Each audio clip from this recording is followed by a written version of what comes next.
What kind of fun things can you do with memory techniques? So besides just like learning information for the sake of learning, what can you do to show how amazing and fun memory techniques can really be? So one thing I know is that you could learn some magic tricks. Now, when you do magic tricks, people don't really associate it with, memorizing the trick. It's more of the magic part of it, right?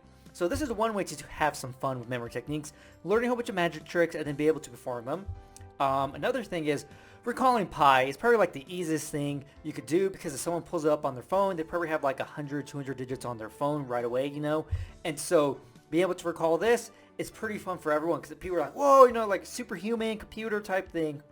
And so I've done this many times when I went to different like classes at school, and the kids are always loved it because they just think for some reason this is like the identifier that you have a fantastic memory, even though you probably know now it's really not the most amazing thing. It's pretty cool, but it's not like, oh my god, you're a superhuman if you can memorize 100 digits of pi. But this is something pretty fun to do as well, recalling pi. Now, why pi over like, all the capitals and countries in the world or periodic table elements?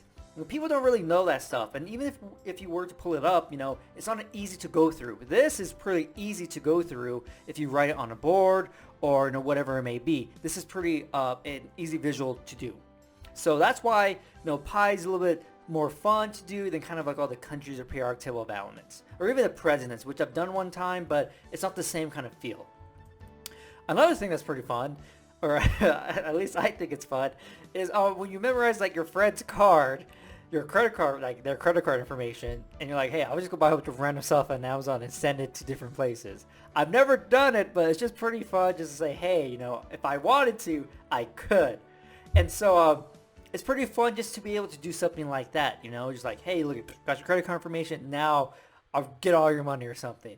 And so my friend knew that I would never actually buy something with it, but it's just kind of fun to know you could like kind of, I don't know, I guess threaten people like, hey, I'll memorize all this stuff and I'll be able to buy whatever.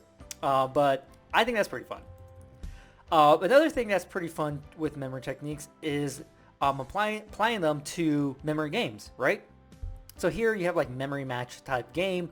So you could apply memory techniques in order to remember what image is in which specific spot.